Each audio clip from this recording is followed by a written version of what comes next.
Hello, everybody, and welcome back to my podcast. Thank you so much for being here. Today, I am joined by the amazing Katie Biggs, who is a psychotherapist. Katie specializes in therapy outdoors, in amongst nature, and it's really great to have you here today, Katie. Thank you so much for joining me. Hello, thank you for having me. It's my first podcast experience, so Oh, excited. Oh, well, I'm so pleased that you chose me for this. So, Katie, can you tell us a little bit about how you got into therapy? I guess as a whole, in the first instance, how did you get into therapy? Yeah. Therapy for me, it was a secondary career. So before I kind of started my counselling training, I was actually a cabin crew, so I was a flight Okay. attendant. And I did that for 11 years. And I was always meeting new people. The base I worked at, there was kind of 400 crew, and we'd go on trips together. We'd be long flights, flying through the night. And I always found that I was just really interested in people's stories, getting to meet people. Um, we used to call it Galley FM because we'd be in the back galley, on long flights. And a lot of women, very women kind of orientated as cabin crew. And I found that I just loved listening to people's problems, hearing stories, getting to know people. And I thought, I really enjoy this. Um, I'd had my own therapy because of kind of things in my past that had led me to seek help in my kind of late 20s. Um, I found I was binge drinking a lot, trying to cope with stuff that I had going on from my childhood. Um, and I thought, I I want to do something different. And I just kind of stumbled across counselling really from just enjoying talking to people and finding that I often wanted to help and support people with things they were going through.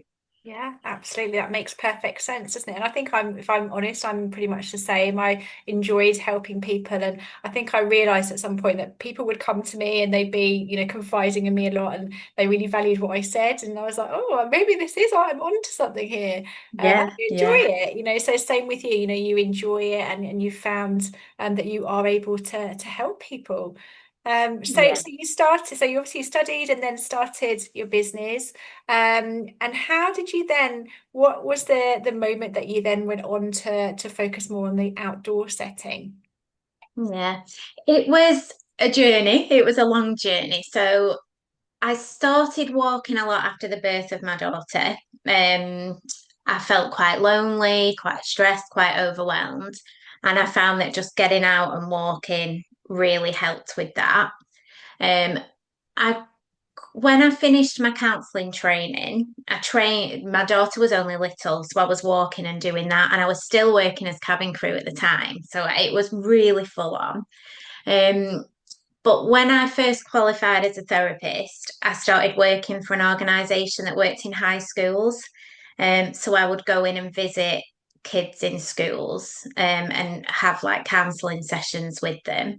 I'd not been working there long when COVID hit. Um, so all of a sudden, everything was online. Did lots of training, obviously, to work online better and feel more comfortable, but it just didn't work. It just didn't work for a lot of the young people. So as they relaxed the rules around COVID a bit more, we came up with the idea of maybe seeing them outdoors and seeing them outside. Yeah. And Um, COVID was the perfect time for that, wasn't it? Getting outdoors. I can see that, how that come. Absolutely. Yeah. We're all allowed to walk for an hour a day, weren't we? And everyone kind of got into this new mentality of walking. And I just contacted some of the schools with the kids that I was seeing because they were quite strict. They weren't letting a lot of people in. I said, what if we sit outside? What if I take them for a walk around the grounds? A lot of the schools were a bit hesitant at first, but we did it and it really worked. And I thought, I love working in this way. This is where I am meant to be. Yeah, absolutely. So tell me, so if you can describe what outdoor therapy entails, is it, tell me how that works. So would somebody come to you in an outdoor setting, or would you start off inside, or how does it work specifically? Yeah, I guess it's different for everybody. And I think I want to kind of mention outdoor therapy is quite a big umbrella term for a lot of different things that you might experience outdoors. So while, outdoor therapy can range from psychotherapy, which is what I offer, to more kind of well-being groups and people offering like gardening or time with animals, that can still be considered as outdoor therapy. Um, but I guess when I refer to it, it's walk and talk psychotherapy. So it's actual counselling that takes place outdoors. Um, a lot of people come to me that have already had therapy in the past and they've had it in a very traditional setting in a room, and it just hasn't worked for them. It's not been right for them. Um, and the most common thing people say to me is, I didn't know this was a thing. I had no idea this existed. And I'm like, because it doesn't, it's a relatively new Yeah. form of psychotherapy that's been recognized as being legitimate counseling and psychotherapy. Um, so I normally do like an online get to know you. To then they can ask questions, we can talk about confidentiality and how it works. Um, but also to get to know the person because you can feel quite vulnerable meeting somebody kind of in a park for the first time. So I just get to know who they are, they get to know who I am, and it just having that kind of first meeting online forms that barrier of safety, I would say, and check that it's right for them and they're a good fit for me as a therapist as well. Yeah, absolutely. Yeah, and you're right when you talk about, different types of therapy, because I know, I love gardening, and for me that is in a way my own therapy where I can take myself out and just be in amongst, when the weather's a bit nicer at the moment, February is not the best, but getting outside and being in amongst nature Yeah. for me and my garden is a really good therapy. But, for what you do, you're talking about actually, talking to people, speaking to them, helping them Mm. with their problems. And I guess that means going for a walk in nature. Yeah, Amazing. yeah, Amazing. yeah. So in terms of that then, so it's all outdoors, and you would, how would that work? Would you like pick an area near them, or how would you like define where to go? So I have um three different parks that I work out of. So when I first set up, so my private practice is called Therapy Walk Counselling. So when I first set that up, I'd been a big walker anyway, so I knew loads of routes and things. But it was quite funny. I kind of went out with my Strava and I'd walk slowly based on having a walk with my mother, which was she walks very slow. And I thought I need to be able to work out these 50-minute sessions and be able to get back to the starting point.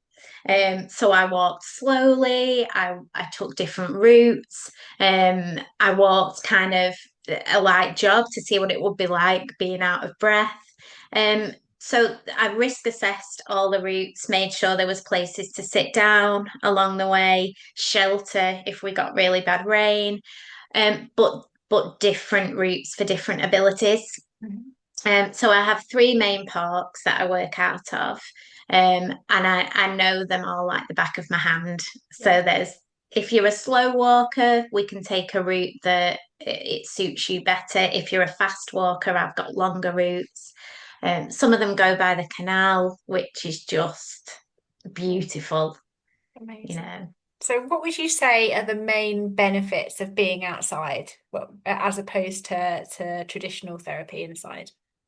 I think one of the big things is you're walking side by side. You're not sat face to face. I think a lot of feedback from people is that they find therapy rooms can be great for some people, but a lot of people find it very intense. It can be quite overwhelming having that kind of eye contact. So when you're outdoors, there's so many things that can catch your eye. You're not in that kind of one-on-one, face-to-face intensive, if that makes sense. Yeah. And people people are looking around at the trees. I have clients that come to me that barely look at me when we start working. And they're always looking at the trees, or there's a bird, or there's something that can distract them that makes them feel more comfortable. But then I always notice as we progress with sessions, they look at me more, they're maybe laughing and smiling with me more. And that confidence builds up because it's slow, it's a slow burn instead of, I feel it as a therapist sometimes, when I'm sat opposite someone face to face, even I feel that Yeah. intensity. So The it's trusting, just a isn't more it? relaxed environment. Yeah, absolutely. And I think, building trust and be able to, go for a walk and they're opening up to you and they don't necessarily know you very well. So lots of problems. But I think just being out and knowing that, you're not sat in a little room having to do eye contact, that you can look at the trees and the birds and, feel relaxed, more relaxed because you're in nature in a way. Um, Yeah. that Mm. takes the pressure off a little bit, doesn't it? I think so. And, I do hear that from people that it does remove the pressure. You're in a natural environment. So a lot of therapy rooms now are beautiful, especially if you work with a private practice practitioner. But if you're getting support through the NHS, the rooms can often be quite clinical, especially if they're in a GP setting or a hospital setting. People don't want to go to them places. Yeah. They can feel quite overwhelmed and scared in them kind of settings. So when you're out in nature, you're removed from all of that. It's a completely different space. Yeah. And a lot of people work in an office or they spend all day at school. We're indoors all day. Yeah. So this just allows something really different, really separate from everyday life to switch off and slow down and just get support out in nature where as humans we're meant to be there. That is where we're meant to be. Yeah, we absolutely are. We're not meant to be cooped up in little boxes. It's really good for us to. And who has said that? I feel really bad, and then I've gone out and I've gone for a walk, and actually I feel much better just for getting out. And I think that sometimes is the hardest part of it, is the making yourself do that thing. Yourself, if you've done it, you do feel much better for going out and getting some fresh air. But that can be really hard to Mm. to make that first step. And you mentioned there about anxiety and feeling uneasy about going into a room where Mm. you're going to be talked and having to open up to things that have gone on in your past. That when you're outside, you don't have to have that pressure because you're just not in that, you're exposed to that anymore. So Yeah. I can absolutely Yeah. understand why that would be. Mm.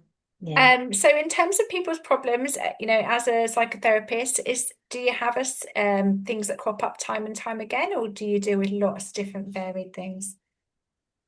A lot of varied things. I guess something I find with the people who come to me, they're often feeling very stuck in life and struggling to make changes or lasting changes. Um, Whether that's, through trauma, anxiety, depression, work problems, a lot of people, I've worked with people who are struggling with loss a lot. It does vary. It massively varies, and I think when people, as I said, I often find people have tried counselling before. They'll come to me and say, this isn't my first rodeo almost. I've had therapy before and it just didn't work, and I just feel so stuck. And I think, well, physical movement creates psychological movement, and I'm a massive believer in that. So if you can push your body forward, if you are moving forward, one foot in front of the other, one step at a time, you're gonna start to feel that in your mind as well. You know, Yeah. you feel that in your body that you are moving, you are not stuck in one place. And I preach that a lot to my clients and people that feel quite hopeless. And I'll say, you're here, you're moving, you are putting one foot in front of the other. That is where we start, that is where we begin. I love that. And yeah, I love that about the physical movement, being so Mm, important in terms of your mental well-being. We very often as a health anxiety sufferer don't trust our body. Some of us, mm, if we are particularly worried about, let's say, a heart problem, may not want to do any exercise because, yeah. that's something that we see as a problem, as an issue. So, Mm, mm, just knowing that you don't have to start anything big, you're not running a mm, marathon here, you're just going for a mm, walk for, I think mm, less than an hour. But when you can do that and you can see your body can handle it, and you're mm. able to at the same time offload and get helpful advice as to Yeah. how to move forward, it's just a double whammy. It is, and I think you've used that word. You've hit the nail on the head there about exercise. And I think exercise can bring up a lot of emotions for people. Um, and I guess walk and talk therapy, outdoor therapy isn't exercise; it's movement. Yeah. And because I think sometimes when, if as you say, if you have got a heart condition or you've had bad experiences, I've got people who literally hate exercise because of PE or a sport at school, and they're in their 40s or 50s, and they just have such a negative response to exercise and things, that looking at it more as it's movement, I'll always say it's very much at your own pace. So I will match your pace. I will follow you. And I've got different routes. If you want to stop by the pond and sit down, we can. It's led by the client. It's not led by me. Um, so it's more about, we're not here to exercise. Yes, physically you're gonna get a benefit from walking and moving, but we are just here to be in nature. We're just here to be outside. And if you want to move your body, you can. And I've I notice people getting fitter in our sessions. Yeah. And I'll bring that to them sometimes. And I'll say, we're back at the car park and we still have 15 minutes left. So we've walked this a lot quicker. Or we've not sat down as many times today. And they're like, oh my goodness, I hadn't realized that. And nothing boosts your confidence or your self-belief more than recognizing that you are getting stronger. Yeah. You're getting fitter, you're getting braver, you're pushing yourself all the time. Yeah, and you've got someone with you, which, again, from a health anxiety perspective, very often we're not going to want to go out because we feel, perhaps we're on our own and something bad might happen. But, if you've got somebody that you can go with, that's going to be there to help and support you. And like you said, there's no pressure to go particularly quickly. You can take No. your own time. Again, that's really, really key. Yeah. Amazing. Amazing. And so these people, when they come to you, are they able to get through it quite quickly? Like how many sessions would you recommend? Well, it massively varies. I often think that question is kind of like how long's a piece of string, isn't Yeah. it, really? Um, I would always suggest, because I think again, in society today, this kind of we want it now, this almost hustle culture we have. We want things to just work straight away. And I think if you've ever had counselling through the NHS, you only get a limited time. You get given 6 to 8 sessions, maybe 12 if you're lucky. I worked in a service where we got 6 sessions and it just was not enough. So I would always recommend a minimum of kind of 8, because it's about the relationship. And when you think of people, who you're working with health anxiety, they need time. It takes time to build trust. They need to know that they're safe. They need to build that relationship, because I'm very person-centered, which means it's about the relationship that the client and I create of trust, of non-judgment, of feeling safe. And that doesn't happen overnight. You know, really, you get 50 minutes with somebody. So we might say 6 sessions. That's less than 6 hours. Yeah.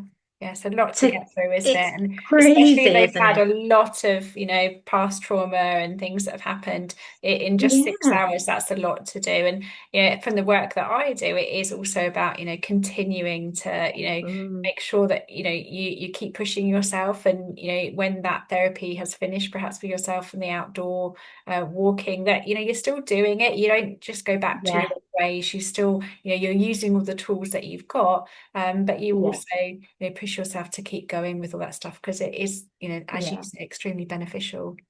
Oh, absolutely. And you're creating habits for life. As you say, you're walking with me, you're feeling safe. And I have people say to me all the time, I've been for 2 walks in between our sessions, or, I was feeling a bit stressed, so I went for a walk. Um, so I guess to answer your question, it will just vary very much depending on the person, depending on people's finances, what they can afford. I offer weekly, and then a lot of the time, as we're making progress and people are seeing change, we might drop to fortnightly. I have people that I would always say consistency at the beginning. You need that time to really get to know each other and zone in on whatever it is you want to focus on. But people then that just come in and out less frequently, maybe monthly. I have people that I'm working long term with, people that have been kind of 12 weeks and then have felt better. And it's always open for them to come back. Yeah. Yeah, absolutely. I think that's Mm. that's the real key thing is to know that it is there in the future if if you did feel like you needed to go back in and do a Mm. bit more, if you felt heightened at another point. And a lot of my clients or some of my clients are agoraphobic, so unable to Mm. leave the house. And I think that can be quite a difficult turning point. Have you ever worked with anyone who, finds it difficult to go outside, and how would you approach that? Yeah. I've had Obviously, I think when people look for me and kind of contact me, it is because a lot of the time they like being outdoors, they Mhm. feel safe there. But I have had people that have come to me because they do want to push themselves out of their comfort zone and build their confidence up. I think it's really key to work at their pace. That is the main thing. But also preparation. So, we're out in the elements. There's gonna be weather, rain, as a society, we just seem to hate the rain, don't we? So if someone's really scared of going outdoors or really nervous, I would say make sure you're prepared. Make sure you've got the right shoes. Make sure you've got a good coat. No one wants to feel cold outside. Make sure you're warm. Make sure your shoes are comfortable. I've got umbrellas in the car. I have bottled water. I have snacks, if people You're need it. prepared. Um, how do you create that safety? And actually, you know, if you're really, really worried, the option is always there to go online. So I work online as well. So if there's ever a storm or, it doesn't feel right, the option is to move online. Okay. So that takes the pressure off as well. Yeah. Um, but yeah, I would say preparation. I've not had the right coat before, and I've been cold, and I've been wet, and I've had soggy feet. No one wants soggy socks, and it doesn't make you feel good. So, you need to be prepared, and actually, you need to take the outside as it comes. Yeah, yeah, absolutely. I fully agree with that. There's nothing worse than being wet and cold. But in terms of the senses that you engage when you're outside and, just being at one with nature, because we talk about this quite a lot in the work that I do, grounding in that Yeah. moment, just sometimes just taking yourself out of your head and listening to the birds or, looking at Mm, the color of the leaves on the trees, because this is all something that we don't generally do. We're so busy and we're wrapped up in our lives. yeah. I can imagine that's quite, so in a way just a relief to people just to be able to bring themselves back to nature and ground themselves in that moment. Is that something that you Yeah. could relate to in your capacity? Yeah, absolutely. I mean, we said before we absolutely have this hustle culture, don't we? Of we're accessible to everybody all of the time. Um, we are just dominated now as well, aren't we, by technology? Our mobile phones, our laptops. We're just so accessible. So I think just turning off, putting the phone down, being outside, connecting with the earth, I can't remember where I read it. I wish I could. But about being on the frequency of the earth and the earth's vibrations, we're meant to feel that. We're meant to be connected to that. And all the electrical things that we have in our life, even our toaster is interrupting that frequency that we're meant to live on. They call it the heartbeat of the earth, don't they? Which I just love. I just love that kind of mentality of we should be on the same frequency, but it's constantly disturbed. So going outside barefoot if you can, if you've got a garden, just standing on the ground, bare feet, just feeling the earth underneath you, trying to connect to that vibration. It just it brings you back to nature. It brings you back. And often when we're walking and talking with what I do, even then you can lose that because you're so busy talking. So sometimes we'll say, oh, should we just slow down and should we just kind of take a breath and take a moment?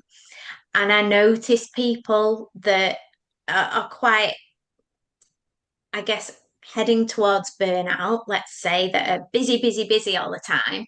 My goodness, they walk fast.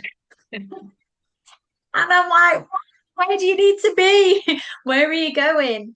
And you can see it. The people that are talking about feeling overwhelmed and feeling burnt out and never getting a minute, they are charging ahead through life. And sometimes I say, wow, let's go and sit down. How would it feel to just stop and do nothing right now? And the look on their face is like, why would I do that? Why would I stop? And I think just introducing, not having to be anywhere, not having your face in your phone, not having to reply to an email, not having to cook the kids' tea.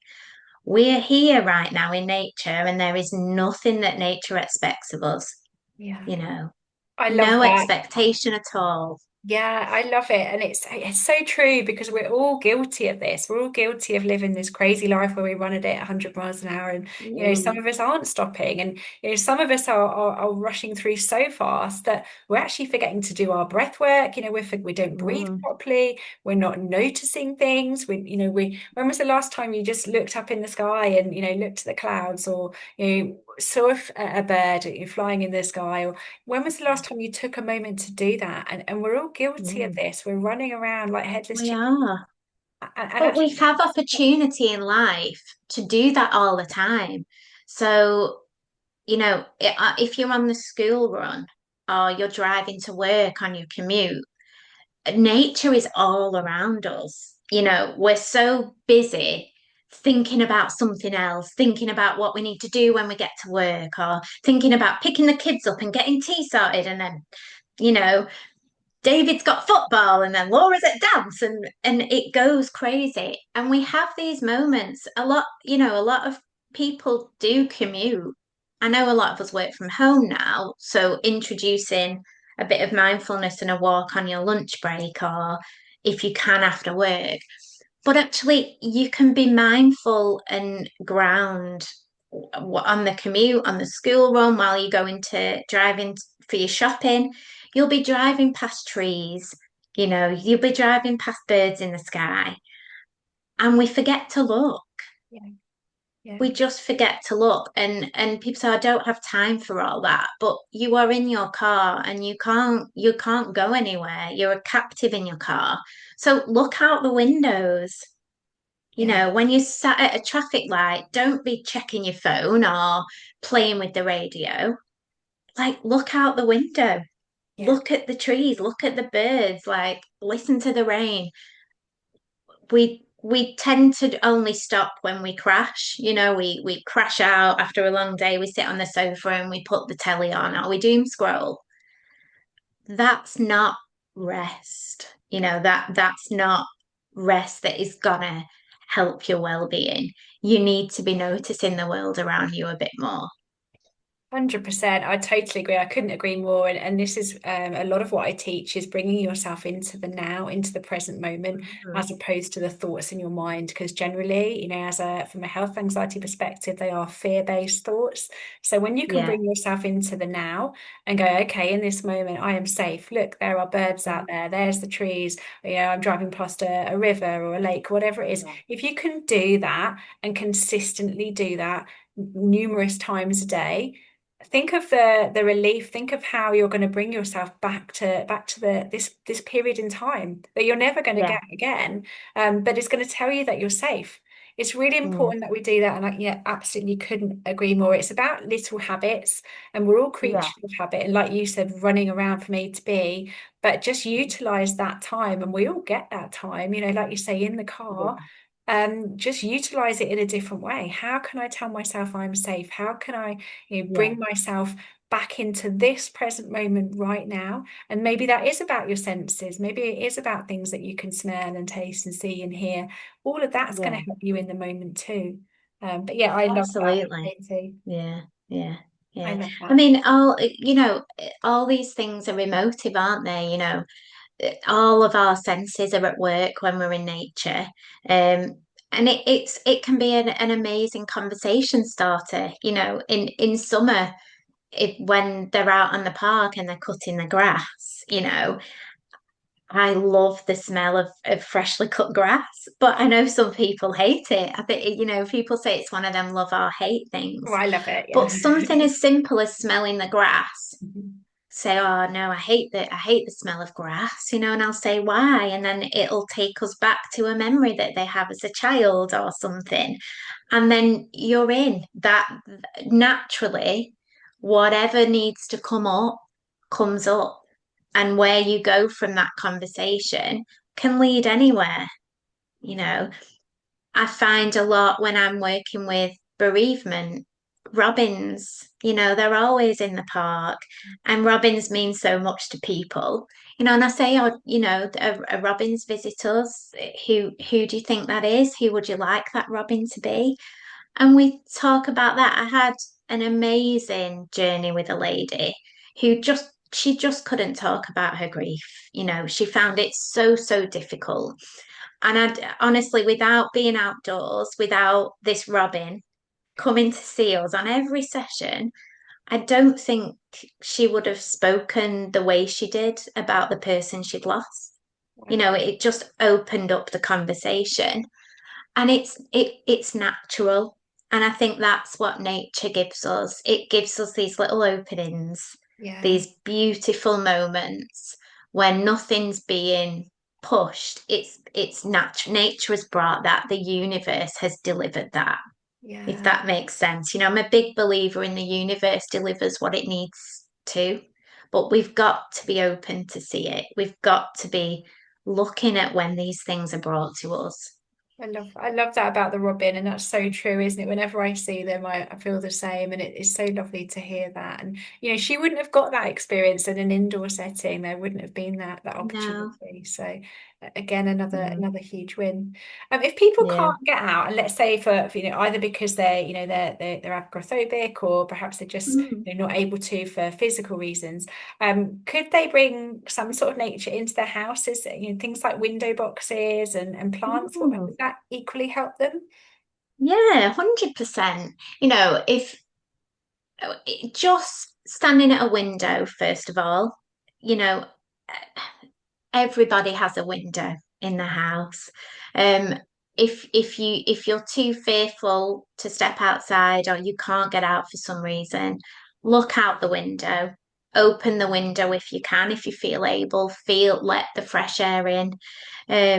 But yeah, bring, growing herbs on a windowsill, you know, that is one of the best ways that you can bring something in. And there's no better way of getting back to nature, is there, than kind of provide being able to eat what Yeah, you grow. yeah, So you're bringing greenery in, you're nurturing these plants, you're spending time with them, and then they get to nourish your body. You get to eat them. It's that big circle of life. But yeah, house plants, bring them in, flowers, bring them in. You can order all these online nowadays. There's nothing really you can't get. Um, but movement inside as well, like watering your plants. And if you've got some upstairs and you've got them around your house, it's a good 10 minutes, isn't it, to walk around, look at your plants, water them, feed them. These little steps of bringing nature back in. Bird feeders. Oh my goodness, if you've got a garden or a yard or anywhere, get some bird feeders and just hang them up. So many birds will come. It doesn't matter where you are. Attract the birds, listen to them, watch them. They're beautiful. it's so interesting. And I walk my dog twice a day, and I was walking the other day, and the birds were absolutely going crazy. It was quite early in the morning, and I actually just Mm. stopped and listened to them because very often I walk that walk most mornings, and I hadn't. Yes, I can hear them, but I'm not actually actively stopping and Mm. listening. And I Yeah. stopped to listen. Some of the bird call was so interesting. I hadn't Mm. ever recognized how unique they were. And in that Yeah. moment, you just stopped to listen. And how many of us are just not taking these little moments for us because it's free, it doesn't Mm. cost you anything, but it's No. so lovely, and I think it just makes you feel like you are just a very small part of this big puzzle, and it just Yeah. brings you back Mm. into the bigger picture, I guess. Absolutely. And what you said then, it's free. Yeah. It's absolutely free to be out in nature, to go for a walk, to sit in your garden. It doesn't cost a thing. Yeah. So it's so much more accessible to so many of us if we just take the time to do it, you know. I think we're so conditioned as humans that we should always be doing, we should always be learning, we should always be striving for the next thing, and we're told it's selfish to be doing things for ourselves, we should be doing our chores or working towards this bigger goal. I don't believe that to be true. I believe that actually we need to be doing less. We need to just be utilizing the world around us. We've forgotten what it's like to just be. We're so distracted all the time. Um, and that's what people gain, not just from doing outdoor therapy, but from just being outdoors more by themselves or with friends or family. It's how you connect, and it's where we're meant to be.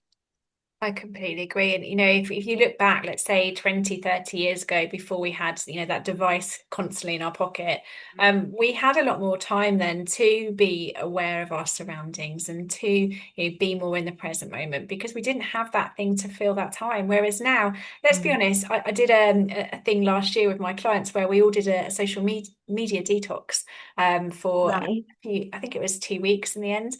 But we put our phone, on the side, and we'd put it on, turn it off, put it on mute. And how many times did we all go past and tap it just as a knee-jerk Mm. reaction? And you Yeah. recognize how many times you're doing that, how many times that you reach for it because it's habit, because it's there. But do we really Yeah. need to? And especially as a Mm. health anxiety sufferer, when what you may be coming across is triggering or can Yeah. heighten you.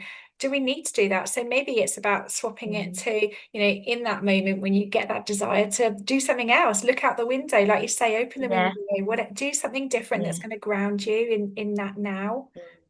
I think that's so. Absolutely. I mean, it's terrifying, isn't it? And I know what you mean with the phones because I don't really have many notifications on my phone because I will actively decide to put my phone down and then it lights up and there's some notification, about a new reel or whatever it is.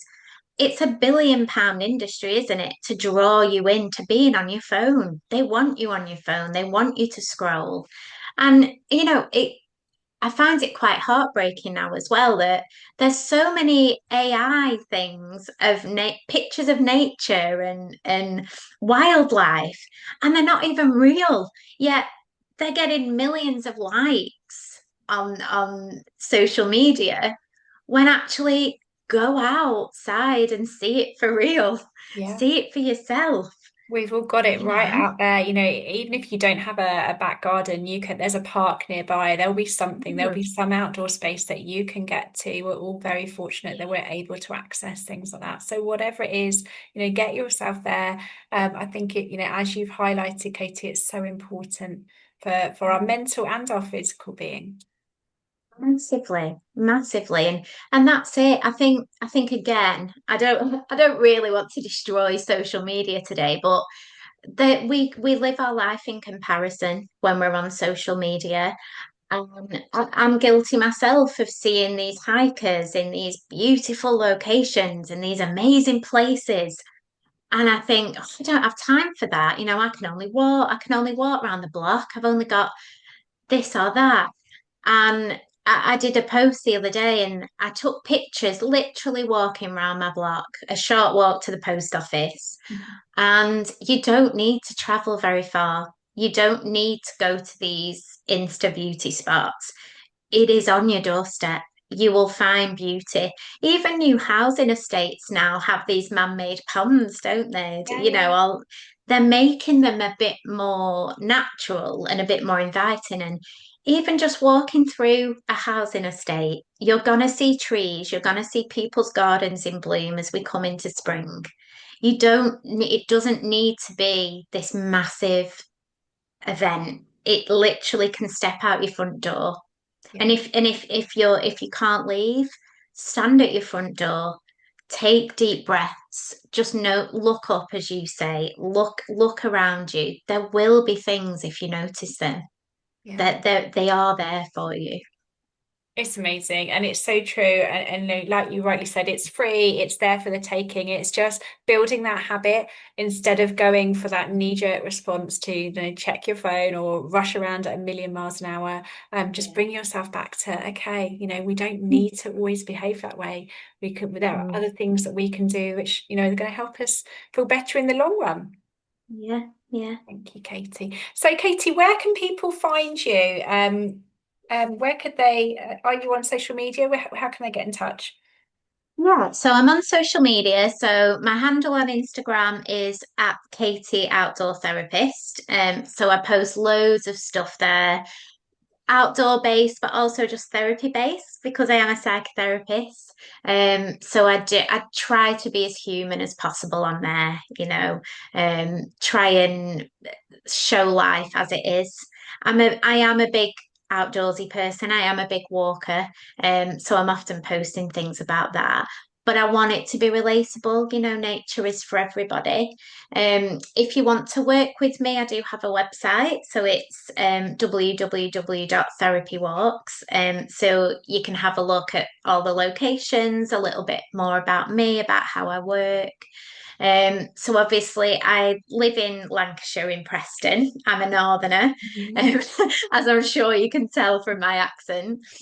So a lot of my outdoor therapy is obviously for local people. But I do work online as well. Um, and something with that actually, if you don't feel like outdoor therapy is right for you, I often work with people online and we'll look at how we can introduce a bit more nature into their life. I work with people that would like outdoor therapy, but they're too far away and they just can't find anyone Okay. near them. It's up and coming, and not everybody is offering it. So we'll have a session online, and then I'll say, go for a walk now to process it. Go and take some time. So you can still get the benefits of walk and talk therapy, even if you're doing it online or on the telephone, because you can go for a walk afterwards. And Yeah. that's one of the best ways to process what you've done in session.